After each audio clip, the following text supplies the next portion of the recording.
Entendendo as diferenças entre o homem e a mulher. O que é o casamento à luz da Bíblia? Qual é o propósito de Deus em relação ao casamento? Às vezes a gente olha hoje, principalmente no nosso mundo da pós-modernidade, a gente percebe que o casamento não está sendo muito bem entendido. As pessoas estão sofrendo um pouco e eu diria que muitas pessoas estão já com a ideia de que um casamento tem prazo de validade, né? Vamos casar, se der certo tudo bem, se não der certo a gente dá um jeito. E casamento para Deus, à luz da Bíblia, principalmente o casamento do cristão, não é nesse ponto de vista. Nós não podemos olhar dessa ótica. Precisamos observar o casamento dentro daquilo que Deus estabeleceu a nós em relação ao casamento, o propósito do casamento na nossa vida. Eu separei essa imagem porque o que representa melhor o casamento, de uma forma assim metafórica, é o diamante. O diamante ele é forjado sob pressão. O diamante, para chegar a ser diamante, essa pedra lapidada como ela está, passa por momentos de transformações e é sempre desenvolvido a partir de uma pressão muito forte.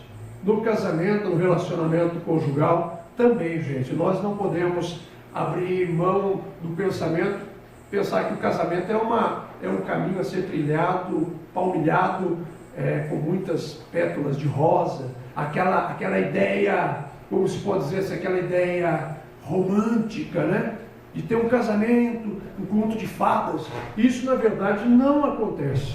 Infelizmente, até para alguns românticos que estão na plateia, isso não acontece. O que acontece é que depois que casamos, nós passamos então um processo de conhecimento. O casamento à luz da Bíblia, ele envolve dois pontos importantes, que são dois modos diferentes de você lidar com elementos, né? Quando você sai da casa da sua mãe e se casa, o seu marido, seu noivo sai da casa do papai, vocês se juntam, são dois elementos diferentes um do outro, criados e se desenvolvendo, né? Em ambientes diferentes, com educação diferente, com modo, com comportamento diferente. Então nunca haverá aquilo que o povo diz aí, é a tampa e a panela, a minha cara metade, né? Tem até um cantor popular aí que cantava uma música dizendo a cara metade.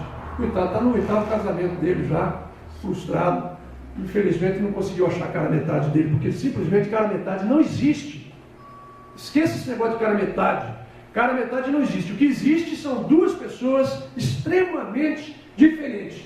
Na aglutinação, o que é a aglutinação? É o modo onde você pega dois elementos químicos e junta esses dois elementos. Eles propriamente não precisarão ter a liga necessária. Eles vão se unir, mas em determinado momento, quando houver uma pressão, quando precisar passar por uma provação, eles não vão resistir a essa pressão e vai haver então aquilo que é a separação dos elementos. É o que acontece nos casamentos hoje em dia. Muita gente já deve ter experimentado a experiência de ver amigos, colegas se separando. Os pedidos de divórcio são dos mais variados possíveis. Você nem imagina, tem gente que se divorcia por causa do molho do macarrão. Você não acredita, mas divórcio, pivô do divórcio, molho do macarrão. Um gosta de macarrão com molho branco, o outro quer o macarrão com molho vermelho, e chega-se a ponto de se separarem por esse detalhe.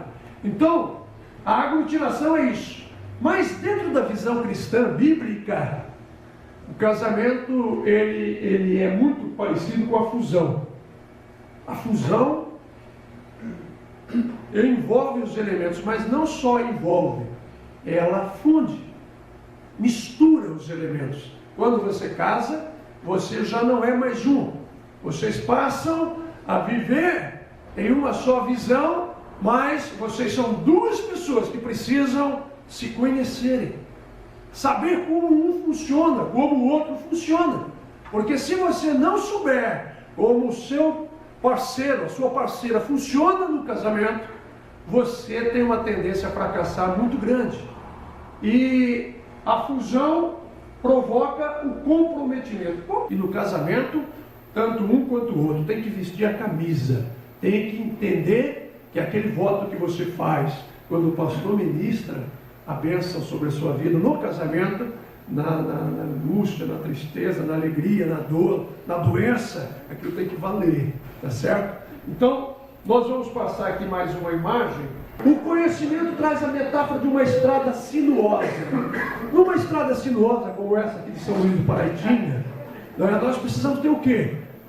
Conhecimento, conhecer a estrada. Senão você pode, de repente, cair dentro de um buraco desses aí e nunca mais você comer feijão na sua vida, né? Precisa conhecer, e o conhecimento é a coisa fundamental. Onde começa o problema do conhecimento na vida familiar? Irmãos, começa lá nos primórdios da criação. Quando Deus criou Adão e Eva, Ele colocou Adão e Eva num paraíso praticamente. Pode-se dizer que está tudo feito para facilitar a vida do casal. Tudo que eles precisavam, tudo que eles queriam, estava na mão, estava fácil de se conseguir. Mas eles desobedeceram a Deus. E o Senhor, como a Bíblia narra, diz que o Senhor tirou Adão e Eva do paraíso, colocou-os do lado de fora do Éden, e mais que isso, colocou anjos para proteger, para que eles não voltassem. E eles tiveram que sair agora e enfrentar uma aventura. Eles não tinham conhecimento nenhum a respeito daquele mundo que eles iriam enfrentar. Eles saíram, certamente Adão ficou pasmo, olhando, e quando ele foi mexer com um leãozinho que apareceu, o leãozinho já quis dar uma mordida boa nele, porque lá fora não era igual lá dentro, né? Dentro do jardim, e ele ficou apavorado. A mulher olhou e falou: e agora? Onde que nós vamos dormir? Está começando a escurecer, e a minha barriga está começando a sentir fome, o que a gente vai fazer? Olhou para Adão e falou: Adão, se vira, homem, você fica parado aí olhando, dá um jeito. E Adão saiu então, embreou na mata e foi procurar um alimento para ele, para trazer para casa. E aí o homem desenvolveu aquele espírito de um caçador. Ele aprendeu a sair para buscar provisão. Ele ia, buscava e trazia, punha na mesa, e isso lhe dava satisfação. A mulher logo olhou a gruta e falou: aqui serve para ser a nossa casa. Vou dar uma decorada, improvisou uma vassoura, deu uma varrida, arrumou. E ali foi o primeiro lar. E lógico que no início as coisas foram difíceis, mas eles foram aprendendo a sobreviver. Precisava desenvolver ferramentas de sobrevivência, que eles pudessem crescer. E todo ano, começo do ano, nascia um Joãozinho. Quando chegava em novembro, nascia um Fernandinho, nascia uma Mariinha. E a família foi prosperando, e as diferenças começaram aí. A mulher foi responsável por cuidar da cria, por ficar em casa, por educar as crianças, os filhos, e o marido saía de manhã para ser o provedor, ia buscar, e se transformou no caçador da espécie, aquele que vai buscar e traz a provisão para a sua casa. E aí é que o potencial, a inteligência, a capacidade psíquica de um e de outro começaram a se desenvolver de forma diferentes. Então, essa é a razão porque o homem e a mulher reagem de uma forma muito diferente, um em relação ao outro. Nós chegamos às vezes a pensar que estamos diante de espécies de planetas diferentes. Tamanha a discrepância na reação de um e de outro. E muitas mulheres, às vezes, porque olham os seus maridos com os olhos da feminilidade, querem que o seu marido reaja do jeito que ela acha que deve ser. E assim não sendo, cria-se um conflito familiar. Quando acontece isso em relação ao marido, o marido também olha com os olhos da masculinidade e quer que a sua esposa reaja do modo como ele acha certo. Então é preciso que nós tenhamos conhecimento a respeito de comportamento. Por que ele se comporta? Vamos conversar. Vocês sabem por que a mulher tem a voz aguda, 1/8 mais aguda do que o homem na escala musical? Já pararam para pensar nisso? Por que o homem fala grosso e a mulher fala fino? A Eva estava lá na gruta e de repente a Marinha subia no pé de jambo e ela gritava: Maria, sai daí! Pula daí, Joãozinho, sai! E era tudo no grito. Então a mulher começou a afinar a sua voz. A sua voz começou a ser aguda, porque tudo se resolvia no grito. E o homem? O homem entrava no meio do mato e ia caçar. Não tem ninguém para conversar. Você já reparou que quando você acorda de manhã, sua voz está grave? Os homens, às vezes, telefonam lá em casa e eu atendo lá. Eles falam, quem está falando? Sou eu, pastor Paulo. Nossa, pastor, o senhor está falando grosso. De manhã cedo, quando nós acordamos, a nossa voz é mais grave. Por quê? Porque nós passamos uma noite toda sem falar. E o homem passou a vida dele quase toda embrenhado no mato, buscando caça, caçando solitariamente. A sua voz ficou mais grave. Por isso que também a mulher fala mais do que o homem. Se a gente for observar esse lado aí, a mulher fala de 7 a 8 mil verbetes por dia. E os homens falam de 2.500 a 3.500 verbetes por dia. E isto explica o porquê que quando você namorava com o seu hoje marido, ele conversava bastante com você.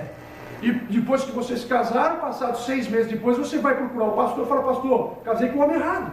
O homem não fala. Ele tem defeito de fabricação. Ele chega e o serviço senta na mesa e fica com o olho parado assim, ó. E eu falo com ele, eu falo 50 palavras, ele fala, Por quê? Porque ele já trabalhou lá na fábrica, gastou o palavrão dele todo lá, e quando ele chega na casa dele, ele entende que ele está voltando para a sua tenda, para o seu lugar de descanso. Ele quer repousar, ele quer descansar a cabeça dele, já falou tudo que tinha que falar. Só que a mulher ficou em casa e ela gastou só 4.000 verbetes, tem mais 3.000 para falar. É um humorista americano que ele disse assim, faz 6 meses que eu não falo com a minha esposa, só para não interrompê-la.